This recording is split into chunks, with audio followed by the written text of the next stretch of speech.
এবারে জানাবো metal presence কৃষি সংবাদ। সুজলা সুফলা।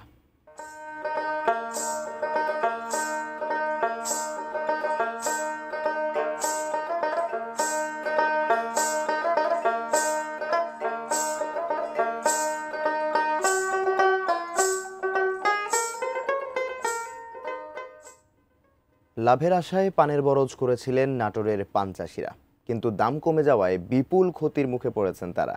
নাটোরের পান পুরু ও সুস্বাদু হওয়ায় চাহিদা অনেক। জেলাটিতে 3 ধরনের পানের চাষ হয়: ছাঁচি, মিঠা ও ভাবন পান। নাটোরের পান বিদেশেও রপ্তানি হয়। কৃষি বিভাগের হিসেবে এবার জেলায় পান চাষ হয়েছে 468 হেক্টর জমিতে।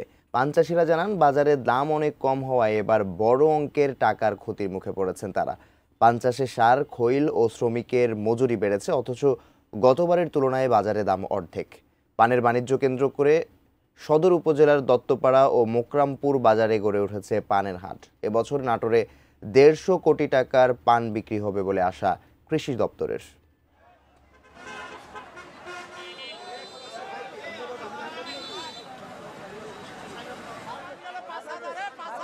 পানের বরে অনেক রোগবালাই দেখা দিচ্ছে, যেখানে আছে পচন আছে, আবার চীনা পোকা আছে। এখানে যদি কৃষি কর্মকর্তারা এসে আমাদেরকে কিছু বুদ্ধি পরামর্শ দিত, তাহলে আমাদের অনেক উপকৃত হতাম। গতবার আমরা এই 1 বিঘা পান বিক্রি করছি 120 থেকে 30 টাকা। এবার এই পানটা বিক্রি করছি আমরা 40 থেকে 50 টাকা। তো এবছর যে পানের অবস্থা আর পানের যে দাম, তাতে আমার ঘর থেকে টাকা লাগবে কামলার দাম দিতে।